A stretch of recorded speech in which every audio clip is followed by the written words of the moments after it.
राजा कृष्णदेवराय के दरबार में बुद्धिमान मंत्री तेनालीरामन अपनी चतुराई और समस्या सुलझाने के कौशल के लिए जाने जाते थे। एक दिन राज्य में एक अनोखी समस्या उत्पन्न हो गई।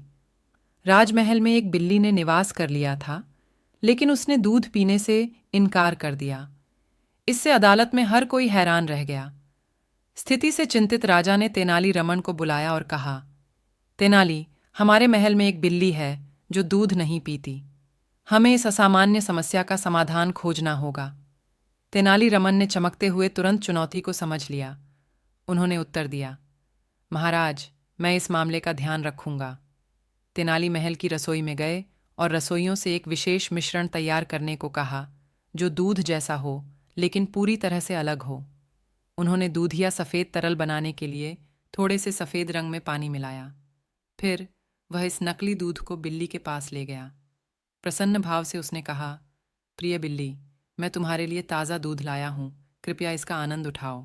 धोखे से अनजान बिल्ली ने यह सोचकर कि यह दूध है, उत्सुकता से उस मिश्रण को चाट लिया। राजा और उसके दरबारी आश्चर्य से देखते रहे जब बिल्ली ने तरल पी लिया। राजा कृष्णदेवराय प्रसन्न हुए और उन्होंने तेनाली के चतुर समाधान की प्रशंसा की। उन्होंने कहा, तेनाली, तुमने इस बार वास्तव में खुद को मात दे दी है। तुमने न केवल बिल्ली की प्यास बुझाई है, बल्कि इस रहस्यमय समस्या को भी हल कर दिया है। उस दिन से बिल्ली अपने नकली दूध का आनंद लेती रही और राज्य एक बार फिर तेनालीरामन की बुद्धि और बुद्धि से आश्चर्यचकित हो गया।